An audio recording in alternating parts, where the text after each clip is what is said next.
এই ৩০ বছর কিন্তু এই দ্বিদলীয় শাসন অ্যাবসোলুট টার্মে ছিল এবং তারা ফুল টাইম জামাত বিরোধী।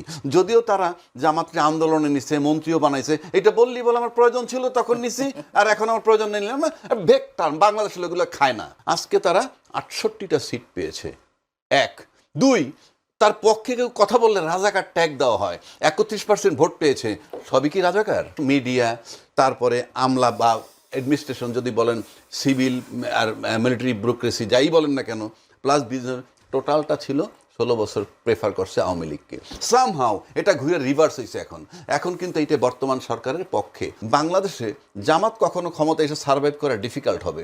এটার কারণ হচ্ছে এই ৩টা সেক্টর কখনোই জামাতের পক্ষে আসবে না। আবার কালকে যদি আওয়ামী লীগ মাঠে নামে, আপনি লিখে রাখেন যে এই যে মিডিয়াটা, এটা 100% না হলে 70% ওভারনাইট চলে যাবে সেদিকে। কি আওয়ামী লীগের কার্যক্রম নিষিদ্ধ করে আওয়ামী লীগের রাজনীতি ধ্বংস করা যাবে কিনা বা বিনাশ করা যাবে কিনা একটা প্রশ্ন। যদি বলি, আবার মঞ্জু আলম পান্না বলেছেন আওয়ামী লীগকে কি জন্য নিষিদ্ধ করবে? ধন্যবাদ আপনাকে এবং আমার সহকারী আলোচক, আমার একজন প্রিয় মানুষ পান্না, তাকে আমার আন্তরিক শুভেচ্ছা। না, আপনি বলছেন বিনাশ করা যাবে কিনা, এটা যদি আমি এক লাইনে জবাব দিই, আপনি জানেন সায়েন্সের একটা থিওরিতে বলে শক্তির রূপান্তর হয়, ধ্বংস করা যায় না। আপনি যে কোনো শক্তি, আপনি যদি একটা মেটালকে শক্তি ধরেন, একটা লোহার টুকরাকে, এটা আপনি জাহাজ বানাইতে পারেন, তলোয়ার বানাইতে পারেন, হ্যাঁ, বোম বানানোর কাজে লাগাইতে পারেন। এইভাবে যে কোনো শক্তির রূপান্তর আছে, ধ্বংস হয় না।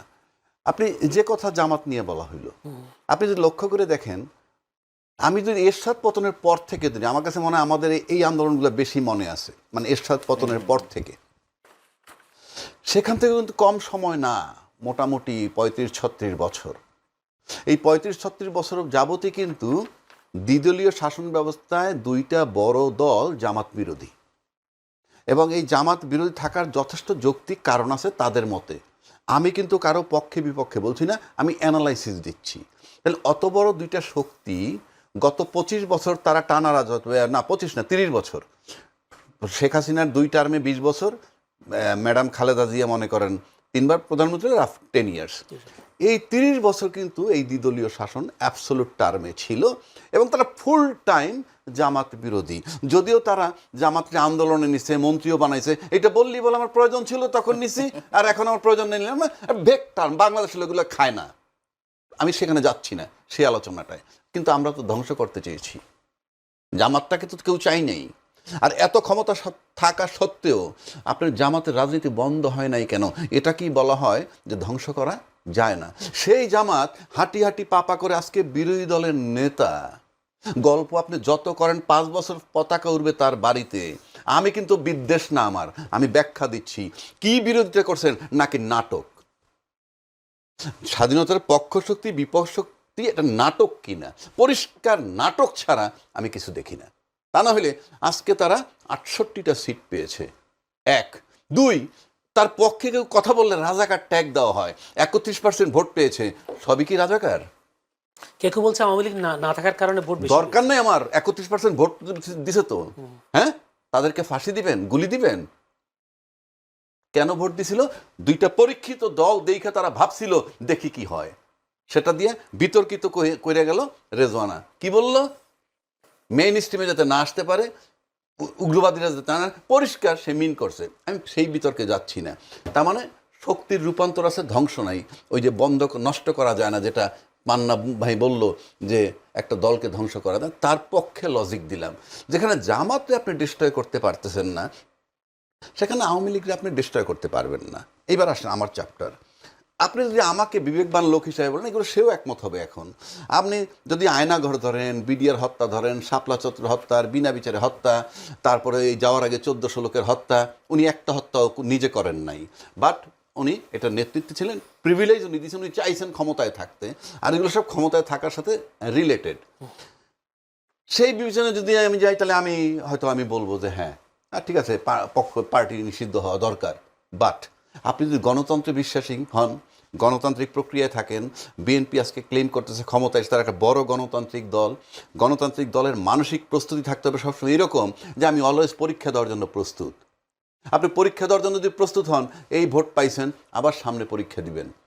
পাশাপাশি আপনার প্রিভিলেজ আছে যারা আওয়ামী লীগের অপরাধী, টোটাল আওয়ামী লীগের সব তো অপরাধী না, অলরেডি এফআইআর হয়েছে, মামলা হয়েছে, দণ্ড হয়েছে, এফআইআরের ভিতরে যাদের নাম আছে তারা আপনার কার্যক্রম স্থগিত থাকতে পারে। আমি বলছি না কার্যক্রম উঠাইয়ে দেন, আমি আসছি অন্য ব্যাখ্যায়। সেই পানিশমেন্টগুলো হোক, নাম্বার 1।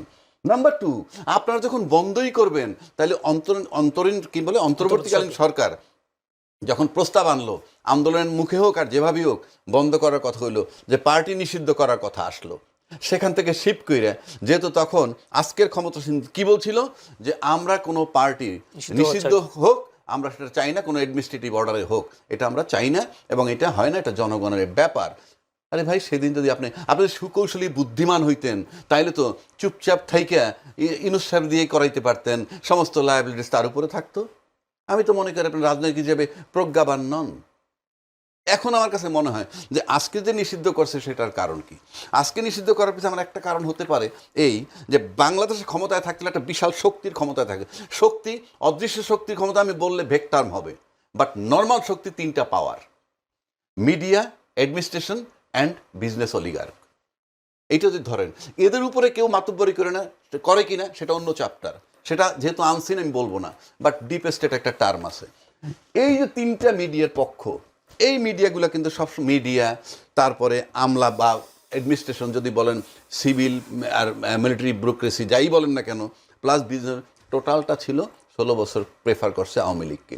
সামহাও এটা ঘুরে রিভার্স হয়েছে এখন কিন্তু এইটা বর্তমান সরকারের পক্ষে। আজকে পান্না বলুক, আপনি বলেন XYZ, সবাই কিন্তু ওইভাবে মিডিয়া, আমরা এই মিডিয়াই যে 16 বছর যাকে সাপোর্ট দিচ্ছে সেই মিডিয়াই তো এখানে ঘুরে দাঁড়াইছে।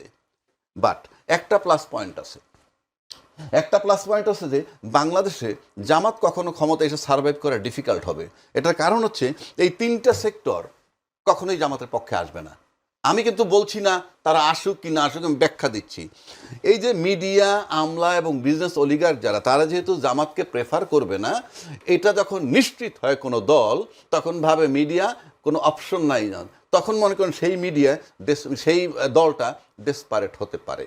কেন আমি বলছি যে আজকে তো যে ক্ষমতায় আছে এই 3টা সেক্টর তার পক্ষে। আবার কালকে যদি আওয়ামী লীগ মাঠে নামে, আপনি লিখে রাখেন যে এই যে মিডিয়াটা, এটা 100% না হলে 70% ওভারনাইট চলে যাবে সেদিকে। তো সেই বিবেচনায় যেহেতু আমার মিডিয়া দরকার, প্রশাসন দরকার, প্লাস বিজনেস অলিগার্ক দরকার, এবং সেটা নিশ্চিত যাদের জন্য কাজ করবে না কখনো, আমি ক্ষমতায় থাকলেও আর না থাকলেও। সুতরাং সেই হিসেবে তাদের একমাত্র রাইভাল হতে পারে এই আওয়ামী লীগ। এবং সেই আওয়ামী লীগ যে ক্ষমতায় ছিল, যে শক্তিটা নিয়ে, সেই শক্তির কাছে যদি আজকের সরকার নিজেরে প্রমাণ দিতে পারে যে ইয়েস, আওয়ামী লীগের জায়গায় আমরা থাকলে কোনো অসুবিধা নেই, আওয়ামী লীগ যেটা করেছে আমরা সেটা করতে পারবো, এই নিশ্চয়তার ভিত্তিতে তারা বন্ধ করতে পারে বলে আমার কাছে মনে হয়। তা না হলে আরেকটা বিষয় আপনাকে আমি বলি, এই যে দল যেটা সিদ্ধান্ত নিল, বিএনপির মতো দল, এটা নিয়ে একটা বিরাট প্রশ্ন আসবে। এই সিদ্ধান্ত দিয়ে প্রমাণ করলো ওনরা যে ওনরা গণতান্ত্রিক কি না, এই প্রশ্ন আসবে। মঞ্জুর আলম পান্না বলেছেন আবার কোনো এক সময় অনুমোদন দেওয়ার মতো সুযোগ আছে না, সেটা তো ধরেন, হ্যাঁ, সংসদ যেটা না, আপনি একটা অধ্যাদেশ আজকে করছেন, আবার সময়ের ব্যবধানে বাতিলও করতে পারেন। কিন্তু বিষয়টা হচ্ছে যে এটা তো আওয়ামী লীগ স্পেসিফিক্যালি বন্ধ করা হয়েছে তার রাজনৈতিক কার্যক্রম, তা তো না। অধ্যাদেশটা রেটিফাই করা হয়েছে, আইনে রূপান্তর করা হয়েছে। আওয়ামী লীগ কিন্তু এখানে অপশনাল সাবজেক্ট। এইটির অধীনে এইটাকে নিয়ন্ত্রণ রেখে সন্ত্রাস দমন অধ্যাদেশটাকে অ্যাপ্রুভাল দিছে। হ্যাঁ, এখন নির্বাহী আদেশে আবার যে কোনো সময় যদি সরকার মনে করে, তাহলে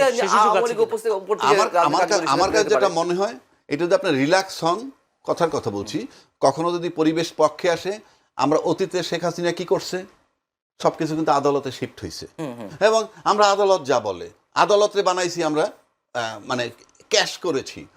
এখন এরাও যদি এইরকম ভাবে যে আদালতে যাবে, আদালত যদি মনে করে, তা মানে কি নির্বাহী বিভাগের সাথে বিচার বিভাগের আন্ডারস্ট্যান্ডিং, কেননা ইতিমধ্যে আমরা আজকে দেখলাম যে বিচার বিভাগের যে আলাদা করে সচিবালয় বানানো হয়েছে সেই অধ্যাদেশটাই বাতিল করে দিয়েছে। তো এই অধ্যাদেশ বাতিল করার মানে আপনি বলেন তার মানে কি? আপনি যদি গণতন্ত্রে বিশ্বাসী হন তাহলে তো আপনি বিচার বিভাগটা আলাদা রাখবেন। আমাদের দেশের ক্যারেক্টারে যখন ক্ষমতার বাইরে যিনি থাকেন ইনি এত বেশি গণতান্ত্রিক হন, গণতন্ত্রের জন্য জীবন উৎসর্গ করে ফেলেন, আর যখন টেক ওভার করেন তখন হাতের মুঠোয় নেয়, তখন আর গণতন্ত্র থাকে না। শব্দটা ব্যবহার করেন গণতন্ত্র, কিন্তু অ্যাকশন কিন্তু স্বৈরতন্ত্রের। তা নাহলে আপনি এই অধ্যাদেশ বাতিল করবেন কেন? If you believe in democracy. ধন্যবাদ। আমি একটু পান্নার কাছে মাজুল পান্না ভাইয়ের কাছে যেতে চাই।